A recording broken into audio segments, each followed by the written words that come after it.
السلام عليكم ورحمة الله وبركاته. طلاب يا حبايبي، طلاب الصف الثالث الإعدادي.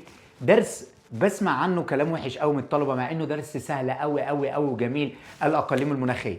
في طلبة بتقول إحنا ما بنحبش الخريطة، إحنا بنتلخبط في الأمطار والشجر والمناخ. في طلبة يعني عندها مشكلة في الدرس مع إنه درس جميل قوي. طب انا باذن الله ان شاء الله في اقل من نص ساعه باذن الله هخلص لك المنهج كله بكل بما تفسر من النتائج، واخليك تحله وتبقى بالنسبه لك ده احسن درس ان شاء الله. ونبدا مع بعض. في اخر الفيديو هنعمل خريطه، هعرفك اماكن كل خريطه وهنحل مع بعض ان شاء الله. الفيديو هيبقى قصير ومش هيفوت اي كلمه في الاقاليم المناخيه، وهنقولها بطريقه مختلفه. يلا بينا طلابي حبايبي، اولادي اخواتي وبناتي، هنبدا مع بعض الاقاليم المناخيه.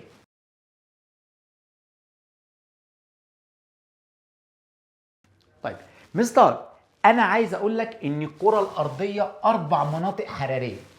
4 مناطق، يعني مثلا لو نقول ان هي دي الكره الارضيه، ده خط الاستواء، المنطقه اللي حوالين خط الاستواء دي مناطق حاره. لما تبعد شويه في الشمال، تبعد شويه في الجنوب، دي اماكن اسمها معتدله دافيه، معتدل دافئ. لما تبعد شويه في الشمال وفي الجنوب، اقول لك هنا معتدل بارد وهنا معتدل بارد. لما تبعد خالص اقول لك هنا بارد هنا بارد. يبقى العالم 4 مناطق حراريه: حار، معتدل دافي، معتدل بارد، بارد. ناخد كل الاسامي عشان نعرف الاقليم. قال لي انا عندي 3 اقاليم حاره. اول اقليم اسمه الاقليم الاستوائي وشبه الاستوائي، ده اقليم استوائي حار. الاقليم اللي بعده اسمه اقليم مداري حار. الاقليم اللي بعده اسمه اقليم موسمي حار. يبقى انا عندي الحر 3: استوائي، مداري، موسمي. استوائي، مداري، موسمي. طب الاقليم المعتدل دافي عندي 2: واحد اسمه شرق القارات الصيني، والتاني اسمه البحر المتوسط. يبقى انا كده عندي 2 معتدل دافئ: شرق القارات الصيني والبحر المتوسط. هنعرف الخريطة بتاعتهم في الاخر. بعد كده عندي 2 معتدل بارد: واحد اسمه شرق القارات اللورنسي، واحد اسمه غرب اوروبا. يبقى عندي 2 معتدل بارد: شرق القارات اللورنسي، غرب اوروبا. عندي 2 باردين. الاثنين الباردين واحد اسمه التندرا، واحد اسمه الجبلي. التندرا والجبلي. ادي الاقاليم المناخيه اللي عندنا. يبقى انا عندي اقاليم مناخيه 3 5 7 9. 9 اقاليم مناخيه: 3 حار استوائي مداري موسمي، 2 معتدل دافي بحر متوسط صيني، 2 معتدل بارد لورنسي شرقي القارات واقليم غرب اوروبا، 2 باردين تندرا وجبلي. طب انا عايز من الاخر بقى، عشان مش عايزين نحفظ وخلاص، عايزين نفهم. انا عايز من الدرس ده كله ايه؟ انا عايز من الدرس ده كله الحراره، الامطار، عايز اسم الغابه، عايز اسم الشجر، عايز الحيوانات، عايز الحشائش، عايز العواصف لو موجودة. طيب عشان اخلص السهل قوي نبدأ بالعواصف. انا ما عنديش غير اقليم واحد فيه عاصفة، الاقليم الصيني، اسمها عاصفة التيفون. افتكرها بالتليفون، عاصفة التيفون. التيفون صيني، تليفون جالك من واحد صيني. التيفون صيني، عاصفة التيفون، تايفون. يبقى هنا مفيش عواصف. شكرا، كده خلصنا العواصف. دي حاجة سهلة كده فعشان نخلص منها. تمام. يبقى انا ما عنديش غير عاصفة واحدة اسمها عاصفة التيفون، دي موجودة في الاقليم الصيني. طيب هنفهم الحرارة ونحفظهم كده بالراحة او نفهمهم مع بعض. هبدأ بالاقليم الاستوائي الحار. الحرارة بتاعته حرارة مرتفعة طوال العام، امطار غزيرة طوال العام. حرارة مرتفعة، امطار غزيرة. حرارة مرتفعة طوال العام، امطار غزيرة طوال العام. يبقى الاستوائي طول السنة حر، طول السنة مطرة. يبقى الحرارة بتاعته مرتفعة طوال العام، امطار غزيرة طوال العام. يبقى انا عايز المطر طوال العام. طيب ادي كده بالنسبه للاقليم الاستوائي. طيب اسم الغابه، هو اسمه اقليم استوائي، يبقى الغابه هناك غابه استوائيه. الله، الحمد لله سهل. الغابه الاستوائيه دي غابه كثيفه متشابكه، اشجارها طويله، اللي انت بتشوفها في كرتون طرزان. غابه كثيفه متشابكه طويله، ده بالنسبه للغابه الاستوائيه.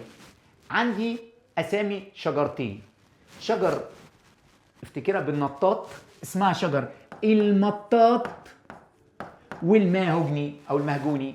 المطاط والماهوجني، المطاط والماهوجني، المطاط والماهوجني. ده في الغابه الاستوائيه تبع المناطق الحاره. يبقى الغابه الاستوائيه امطار طوال العام، الغابه استوائيه مطاط وماهوجني. عندي 3 انواع من الحيوانات، طيور ملونه، طيور ملونه، زواحف، حيوانات متسلقه. ايوه يا حبايبي الشطار، القرد، النسناس، دي اسمها حيوانات متسلقه، حيوانات بتنط. يبقى عندي 3 حيوانات، افتكرها بكرتون طرزان، افتكرها بكرتون طرزان. الحيوانات طيور ملونه، زواحف، حيوانات متسلقه. ما عندناش حشائش في الغابه. كده خلصنا الاقليم الاستوائي. اخش على المداري الحار والموسمي حار. المداري الحار والموسمي حار الاثنين الحراره بتاعتهم واحده. تاني، المداري الحار والموسمي الحار الاثنين بتاعهم درجه الحراره واحده. يعني اقول له ايه؟ حار صيفا مع سقوط امطار جاف شتاء. تاني، حار صيفا مع سقوط امطار جاف شتاء. نردد مع بعض، حار صيفا مع سقوط امطار جاف شتاء. يبقى المداري والموسمي حار صيفا مع سقوط امطار. الله، يبقى امطار صيفيه، امطار صيفيه، حار صيفا مع سقوط امطار جاف شتاء. يبقى الامطار في فصل الصيف. اسم الغابه شبه استوائيه ومش حفظ. اسم الشجره مش علينا، اللهم صل على النبي. طب الحيوان مش مقرر. طب الحشائش مقرره، اسمها حشائش السافانا، وبالاخضر عشان ما تنساش حشائش السافانا.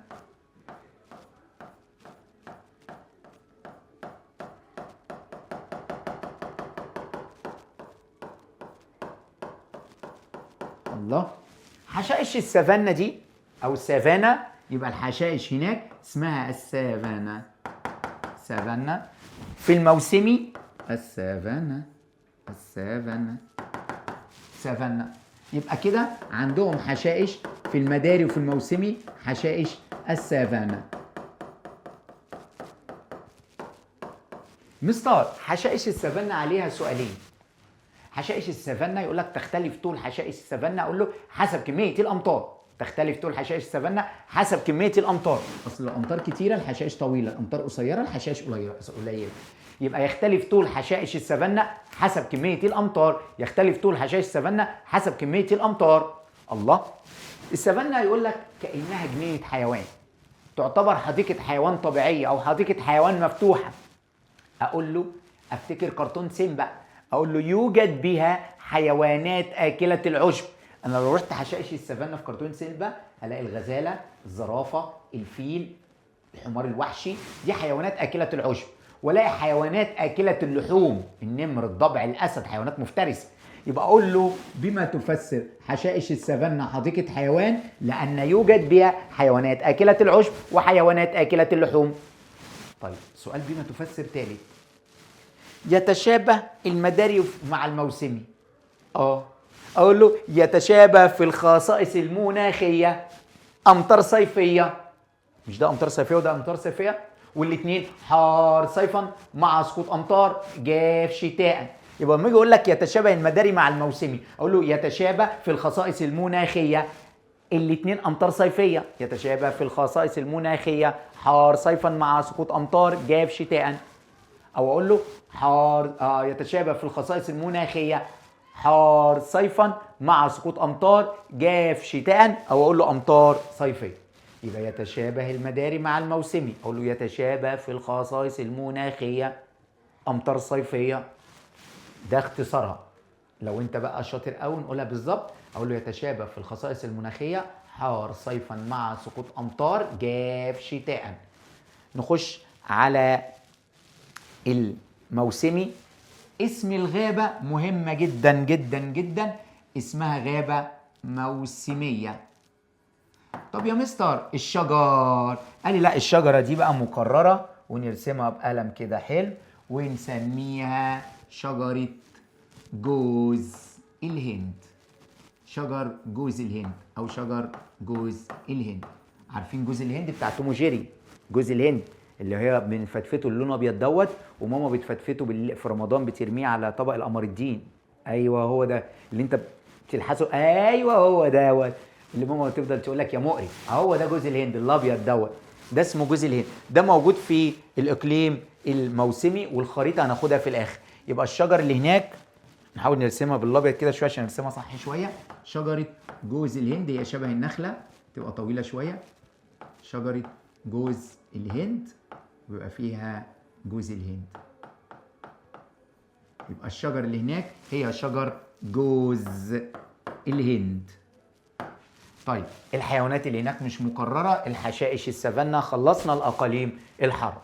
نخش على الاقاليم المعتدل دافئ. نخش على المعتدل الدافئ ونمسك في الاقليم شرق قارات الصين. امطار طوال العام بتزيد في فصل الصيف، امطار طوال العام بتزيد في فصل الصيف. وغلطك وهتغلط. امطار طوال العام بتزيد في فصل الصيف. امطار صيفيه ولا شتويه؟ غلط، مش صيفيه، طوال العام، بس بتزيد في الصيف. يبقى الامطار طوال العام بتزيد في فصل الصيف. الغابة اللي هناك اسمها غابة الإقليم الصيني. اللهم صل على النبي. سهلة. الشجر اللي هناك اسمه الصفصاف والبلوط. الصفصاف والبلوط. الصفصاف والبلوط. شجر الصفصاف والبلوط زي اللي عندنا كده، شبه اللي عندنا في مصر كده، اللي هو انت بتشوفه في الشوارع. اللي انت بتشوفه في الشوارع، الشجر اللي انت تعمل كده ده الورق بتاعه، والشجر اللي هي ورقتها مدوره شويه، ده اسمه الصفصاف والبلوط. الصفصاف والبلوط. طبعا الحمد لله ما عندناش حيوانات. الحشائش اللي هناك اسمها باللون الاخضر حشائش الاستبس. الاستبس دي اللي انت بتقول عليها نجيله او بتقول عليها ترتان، اللي انت بتلعب فيها في الشارع اللي في الجنينه، اسمها حشائش الاستبس. طيب المعتدل الدافئ الصيني برضو، البحر المتوسط برضو الاستبس عشان نخلص. يبقى كده حشائش الاستبس في المعتدل الدافئ. يبقى ايه هي الحشائش الحاره؟ السافانا. ايه هي الحشائش المعتدله؟ الاستبس. الاستبس عليها سؤال بما تفسر سهل قوي. بما تفسر اهميه حشائش الاستبس. يستخدم كمراعي طبيعيه، تستخدم كمراعي طبيعيه، تستخدم كمراعي طبيعيه. مراعي طبيعيه يعني اجيب المعيز والخرفان ارميهم فيها ياكلوا لوحدهم، يبقى دي اسمها تستخدم كمراعي طبيعيه. تستخدم كمراعي طبيعيه الاستبس. بس الولايات المتحده الامريكيه وامريكا الشماليه، قاره امريكا الشماليه غيرت اسم الاستبس وسمتها البراري. الله. يبقى يجي يقول لك يطلق على حشائش السافانا اسم البراري، اقول له غلط، على حشائش الاستبس. امريكا الجنوبيه بتسمي الاستبس باسم البراري، غلط، امريكا الشماليه. تمام؟ ده بالنسبه لحشائش الاستبس. نخش بقى على اقليم البحر المتوسط اللي هو بتاعنا بقى. ده الوحيد، البحر المتوسط اللي هو بتاعنا ده الوحيد امطار شتويه، والمناخ بتاعه أبلة في رابعه ابتدائي، زي ما تكون بقى أبلة فوزيه، أبلة فتحيه، أبلة مريم، أبلة ألفت، اي أبلة في رابعه ابتدائي كانت محفظات من رابعه ابتدائي لغايه ثانيه اعدادي. مناخ مصر هو مناخ البحر المتوسط. حار جاف صيفا دافئ ممطر شتاء، او حار جاف صيفا معتدل ممطر شتاء. حار جاف صيفا دافئ ممطر شتاء. يبقى انا عايز كده دافي ممطر شتاء، يبقى امطار شتويه. الغابه اسمها غابه البحر المتوسط. حلوه قوي. ودي موسمي عشان الالوان المختلفه ما تلخبطناش في حاجه مهمه قوي، هغير الوانها. طيب الشجر اللي في البحر المتوسط اسمه شجر الزيتون. شجر الزيتون. شجر الزيتون.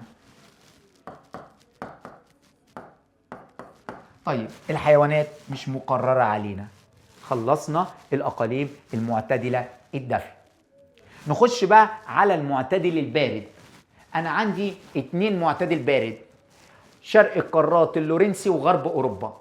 شرق القارات اللورنسي وغرب أوروبا. خد بالك في الخريطة هنركز في الكلام ده في الخريطة، وأقول لك إن شرق القارات اللورنسي ده فوق الصيني، يبقى المناخ شبهه. يبقى المناخ أمطار طوال العام بتزيد في فصل الصيف. أمطار طوال العام تزيد في فصل الصيف. يبقى الأمطار طوال العام تزيد في فصل الصيف. طب الصيني طوال العام بتزيد في فصل الصيف. اسم الغابة مش لورنسي بقى. أول مرة هنغير، واوعى تنسى عشان هو ده اللي بيلخبط الطلبة، هنسميها بالألوان. الغابة بتاعت اللورنسي هنشتغل بالألوان كده عشان ما تتلخبطش. غابة اللورنسي اسمها غابة مخروطية. مخروطية. الشطار في الرياضة والماس يقول لك الشكل المخروطي يعني شكل شبه المثلث. اهو الغابة المخروطية واخدة الشكل ده. واخدة الشكل ده. ايوه زي ما انت بتقول، بس مفيش شجرة اسمها الكريسماس. ده الغابة المخروطية. تمام؟ الغابة المخروطية عندنا شجرتين، واحدة لاسم الشيف الشربيني، شجر الشربين. نرجع للابيض تاني، الشربين. والتانية اسمها الصنوبر. الصنوبر والشربين. الصنوبر والشربين. يبقى الشجر اللي هناك شجر الصنوبر والشربين. تمام؟ عندنا حيوان بتتفرج عليه في الكرتون، في 3 دببة. ايوه، في واحد رخم كده كسلان. ايوه، الدب القطبي. يبقى الحيوان اللي هناك قطبي، الدب القطبي. طيب نخش على الحشائش. الحمد لله مش هنسجل علينا حاجة. هنخش على العواصف، مفيش عواصف. نخش على غرب أوروبا. إقليم غرب أوروبا أمطار طوال العام بس بتزيد في الشتاء والخريف. أمطار طوال العام تزيد في فصل الشتاء والخريف. أمطار طوال العام، طوال العام بتزيد في فصل الشتاء والخريف. الغابة، ونغير اللون عشان الغابة اسمها متغير. غابة غرب أوروبا اسمها غابة نفضية. غابة غرب أوروبا اسمها غابة نفضية. الشجر اللي هناك، الشجر اللي هناك في الغابة النفضية شجر، يعني ايه غابة نفضية؟ هناخد عليها بما تفسر هي والمخروطية دلوقتي. الشجر الغابة النفضية شجرة من غير ورق. عارف شجر زي شجر اسمه شجر الزان. ايوه الزان اللي ماما عندها النيش بتاعها او الصالون او السفره معمول من الزان. ده خشب شاطر قوي، جامد قوي، اغلى يعني خشب حلو قوي، اسمه الزان. سميتها ليه نفضيه؟ بما تفسر سميت الغابات النفضيه بهذا الاسم. نفضيه يعني تنفض اوراقها. يعني انت هتبص على الشجر في الكره الارضيه بيقع شويه ورق منه في الشتاء او الخريف. الغابه النفضيه يا عيني دي بتفضى لانها تنفض اوراقها. الشجره بتبقى الباروكه كلها بتقع، ما بقاش فيها نبات، لانها تنفض اوراقها في فصل الشتاء والخريف. لانها تنفض اوراقها يعني بتوقع، لانها تنفض اوراقها في فصل الشتاء والخريف. تسقط اوراق الشجر في فصل الشتاء والخريف. يبقى بما تفسر سميت الغابات النفضيه بهذا الاسم، اقول له لانها تنفض اوراقها في فصل الشتاء والخريف. طيب الشجر اللي هناك اسمها شجر الزان. طب الغابة المخروطية سميت بهذا الاسم أو واخدة هذا الشكل، أقول له حتى لا يتراكم عليها الثلوج. يعني إيه يا مستر؟ يعني أنا دلوقتي ربنا سبحانه وتعالى خلق الغابة كده عاملة الشكل ده. يعني أنا لو وقفت هنا مش هيجي عليها التلج، التلج هينزل كده وينزل على تحت. يعني لو الغابة دي عاملة الشكل المثلثي ده غابة مخروطية. تمام؟ فياسر وقف هنا أهو والتلج نزل، التلج هينزل زي ومش هينزل عليا. يبقى ربنا خلقها بالشكل ده. اقول له حتى لا يتراكم عليها الثلوج. حتى لا يتراكم عليها الثلوج. ده بالنسبه للغابه المخروطيه والنفضيه. مفيش حيوان مقرر علينا، مفيش حشائش مقرره علينا، مفيش عواصف مقرره علينا، زي الفل. اخش على الاثنين الباردين بقى. عندي الجبلي بارد والتندرا بارد. التندرا المناخ بتاعه، الحراره بتاعته صيف قصير، شهر كده ولا حاجه، مع سقوط امطار، شتاء طويل مع سقوط التلج، وانا بعتبر التلج مش مطر، التلج صلب. يبقى صيف قصير مع سقوط امطار، شتاء طويل مع سقوط التلج، يبقى الامطار في فصل الصيف. يبقى المناخ صيف قصير مع سقوط امطار، شتاء طويل مع سقوط التلج، يبقى الامطار في فصل الصيف. ما عندناش غابه الحمد لله، مش مقرر علينا شجره، زي الفل. اما الحيوان مقرر علينا اسمه الرنه، حيوان الرنه او الرنه. حيوان الرنه، ايوه، عارف كرتون بابا نويل؟ ايوه الله ينور عليك. عارف الغزاله الكبيره اللي شبه الجاموسه، تحس ان غزاله بس ضخمه وقرونها عامله زي المركب كده كبيره، اهو ده حيوان الرنه او الرنه. يبقى الحيوان اللي هناك حيوان الرنه. بياكل ايه؟ قال لي بياكل الطحالب اللي في التلج. يبقى في حشائش هناك لونها اخضر دبلان كده صغنططه بتعيش في التلج، اسمها طحالب. طحالب سريعه النمو في فصل الصيف. فصل الصيف اللي هو فصل ذوبان الجليد، لان التلج بيدوب في الصيف، فتطلع حشائش بسرعه كده بسرعه، اللي هي طحالب، تاكلها حيوان الرنه. يبقى طحالب سريعه النمو في فصل ذوبان الجليد اللي هو فصل الصيف. نخش على العواصف، الحمد لله ما عندناش. ايه الجبلي؟ الاقليم الجبلي ما عندناش حاجه مشبهه ليه، فممكن لما اتزنق في الجبل اقول لك حسب كميه الامطار. يبقى احنا ما عندناش مناخ معين.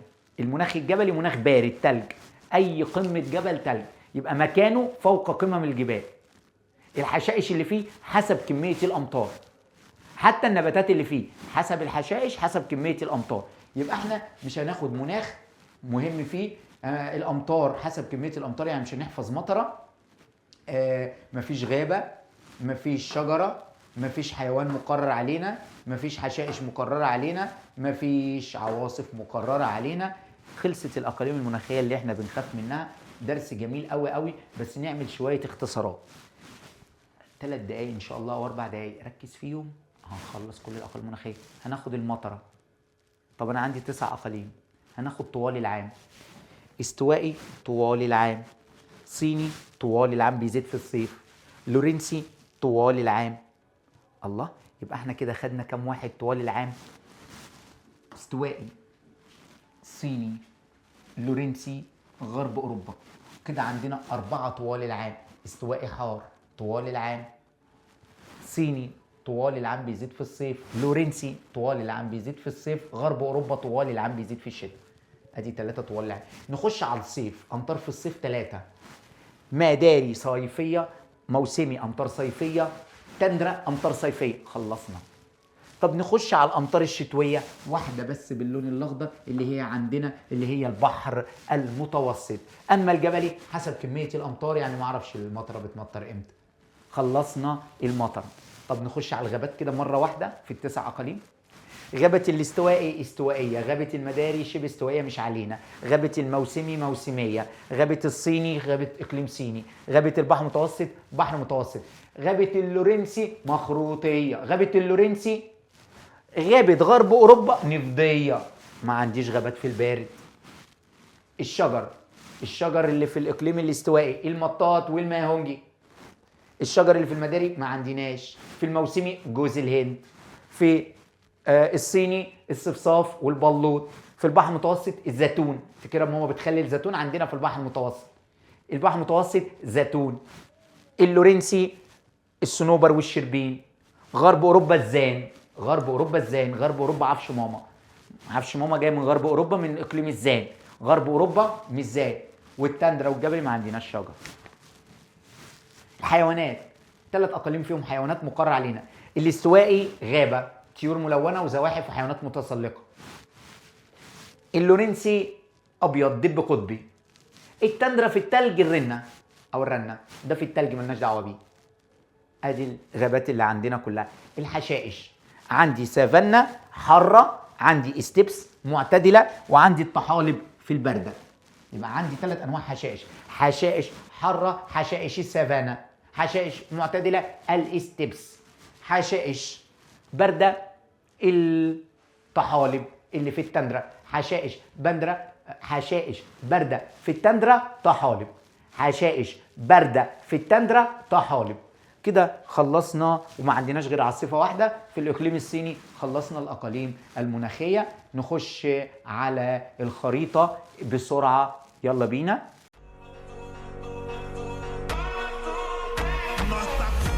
يلا بينا نبدأ مع بعض الخريطة. وما حبيتش اجيب لك خريطة عليها الرسومات واقول لك دي كذا ودي كذا. انا عايزك تفهمها مش تحفظها. يعني عايز افهمها على قد ما اقدر عشان هي دي اللي هتثبت في دماغنا. تمام؟ فهنشتغل مع بعض خريطة بطريقة تانية خالص. دي قارات العالم. انا عارف ان ده دائرة عرض الاستواء، خط الاستواء، مدار السرطان، مدار الجدي. يعني تقريبا كل الحتة دي مناطق حارة. هيبقى فيها كم اقليم؟ 3: استوائي، مداري، موسمي. شطار. استوائي، مداري، موسمي. كده يبقى انا معايا 3 اقاليم. طب الاستوائي اسهل اقليم اعرفه بخط الاستواء، اعلمه بخط الاستواء. دي اسمها جزر اندونيسيا بتاعت قاره اسيا. لو علم لي على جزر اندونيسيا اقول له استوائي. دي خط الاستواء. الله، دي حته اسمها الكونغو في افريقيا، اقليم استوائي. ده خط الاستواء. دي حته اسمها الامازون. لو علم لي على الامازون اقليم استواء. يبقى الاقليم الاستوائي ساكن على خط الاستواء في الامازون في امريكا الجنوبيه، في الكونغو في افريقيا، في اندونيسيا في اسيا. خلص. والله اي حته زي دي استوائي استوائي استوائي. طب نخش على المداري. المداري ممكن الاقيه، ما هو برضو تبع الحار، ممكن الاقيه في الحته دي. خد بالك ما بتجيش عشان ما يلخبطنيش في الموسمي. بس اعلمه بلون تاني، اغير القلم كده واقول لك هيسيب لي دي ويعلم لي على كل ده كده. لو علم لي على ده كده حته كبيره قوي في افريقيا او حته كبيره في امريكا الجنوبيه فوق وتحت، اقول له اقليم مداري. مداري دول اهم حتتين في الاقليم او اهم جزئين في الاقليم، المداري. الموسمي ده اللي بيجي على طول ان شاء الله، مهم قوي قوي. الموسمي على الخريطه حار، يبقى برضو في النطاق بتاعنا. الموسمي ممكن كمان يجي عليه سؤال مقالي، لان هو في افريقيا بيجي في جزيره مدغشقر. شطار. جزيره مدغشقر اقليم موسمي. بيجي في دوله اسمها اثيوبيا. اثيوبيا اقليم موسمي. الهند اقليم موسمي. شاف الفتفوته بتاعت شمال استراليا من فوق دي مهمه بقى قوي، ودي هيجي لنا عليها سؤال في درس السكان. اقليم موسمي. يعني بص كده استراليا عامله كده، هات السن ده مع السن ده، القرون دي، واسميها اقليم موسمي.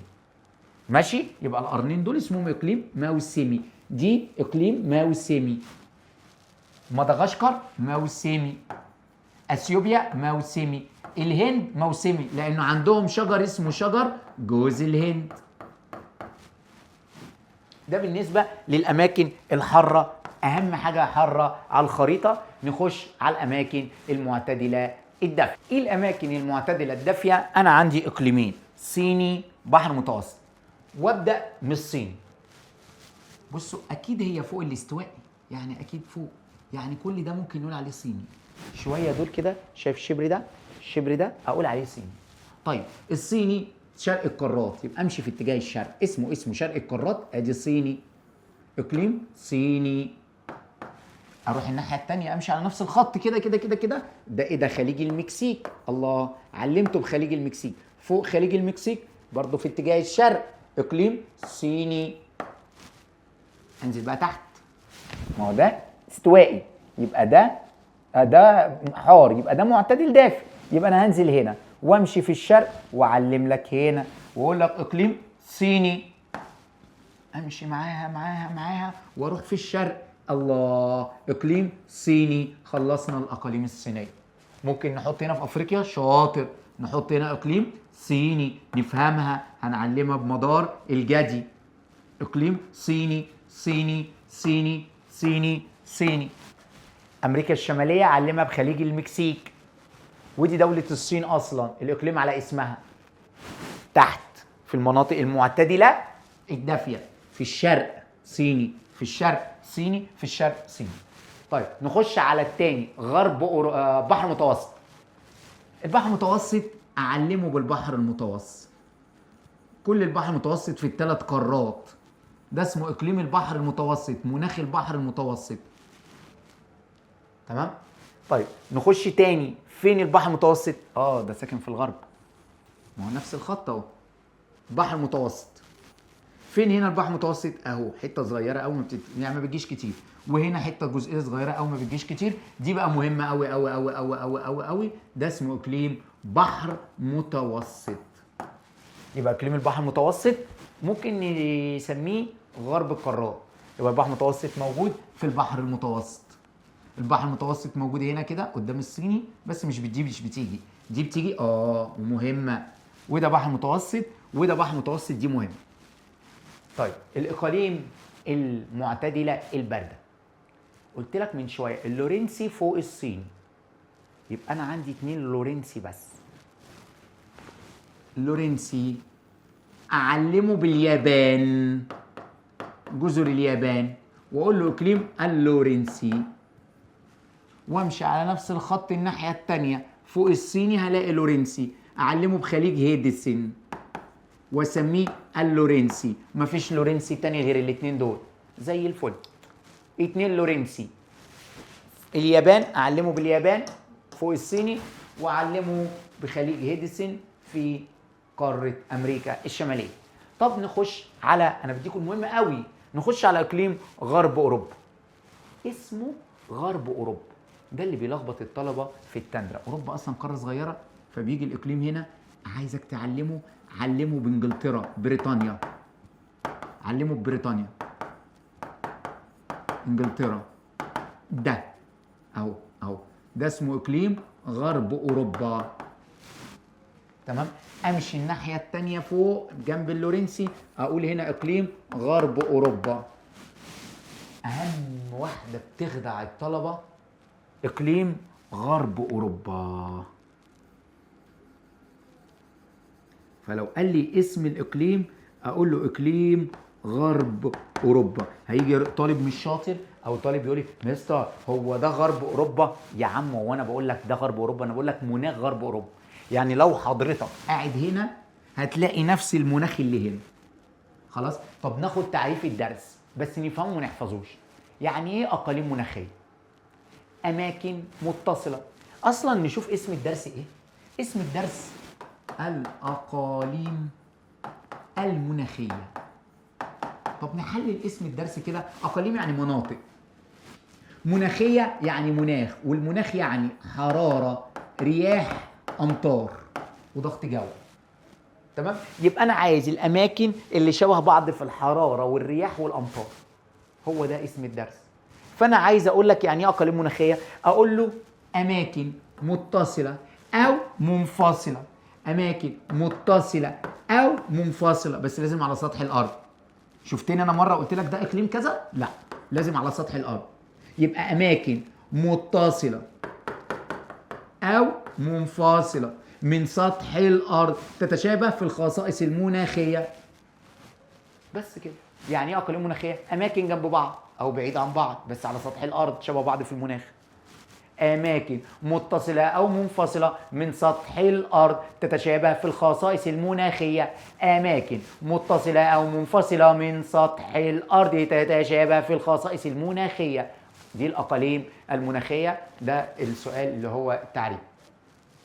طيب عندي الاثنين الباردين، تندرا وجبلي. الجبلي خريطته مش حافظه بس اعرفه لك.